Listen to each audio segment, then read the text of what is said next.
Mapagpalayang umaga, tanghali, hapon at gabi, saan mang panig ng mundo. Welcome to Chika Chika with Tambakol. Ngayon pong araw na ito, ating tatalakayin ang walang katapusang usapin patungkol sa 125 million pesos taxpayers' money in 11 days. Mahirap burahin sa isipan ng mga ordinaryong mamayang Pilipino, lalo na sa mga mahirap na lumalaban sa buhay para sa minimum wage na 400 pesos a day salary. Ang kanilang salapi or taxpayers' money na nagkakahalagang 125 million pesos ay nilustay ni Sara sa loob lamang ng napakaiksing panahon. 11 days, 125 million pesos taxpayers' money.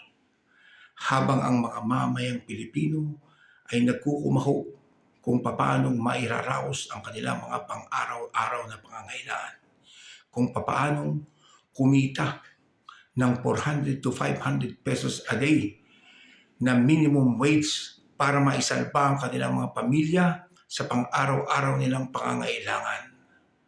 Ang ating bigas sa pangakong 20 pesos per kilogram ay malayo pa. Mukhang imposible ang pangakong ito. Ngayon, ang pinakamababang presyo ng bigas ay 50 to 60 pesos. Kung kumikita ka ng 400 to 500 pesos, paano mo maitataguyod, maisasalba ang iyong pamilya? Paano ang iba pang mga bayarin? Pang-ulam, pamasahe, baon ng mga bata, tuition fee, ang mga bills tulad ng kuryente, ilaw, tubig. Paano kung umuupa ka ang apartment? Paano mabubuhay ang mga ordinaryong Pilipino? Habang ang isang leader ng bansa, pangalawang pinakamataas na leader ng bansa ay walang habas at walang takot. At higit sa lahat, walang kakarap-kirap na nilustay ang 125 million pesos in a short period of 11 days. Pera po ito ng mga mamayang Pilipino. It's a taxpayers' money.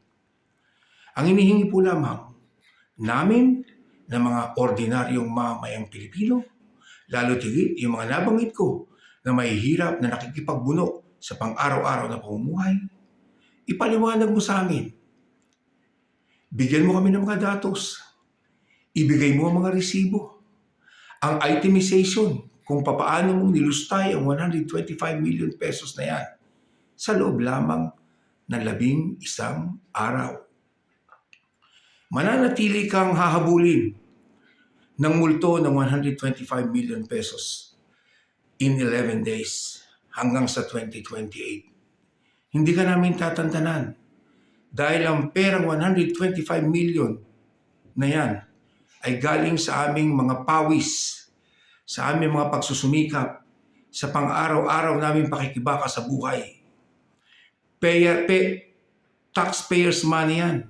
Hindi yan pera kung ano lang. Habang kami naghihirap, nilulustay ang 125 million pesos in a short period of 11 days. So, doon sa mga patuloy na nagbubulag-bulagan at pikit mata na pinipilit na baliktarin ang katotohanan sa issue ng 125 million in 11 days, well, good for you. Pero kami, ng mga ordinaryong Pilipino, lalo na yung mga kasama natin na patuloy na naghihirap sa pang-araw-araw na pakikibaka sa buhay, hindi namin kayo tatantanan. Pilit naming itatanong sa inyo. Itatanong namin sa iyo. Itinatanong namin sa iyo, Sara, papaano at saan mo ginastos, nilustay ang taxpayers' money na 125 million pesos in 11 days.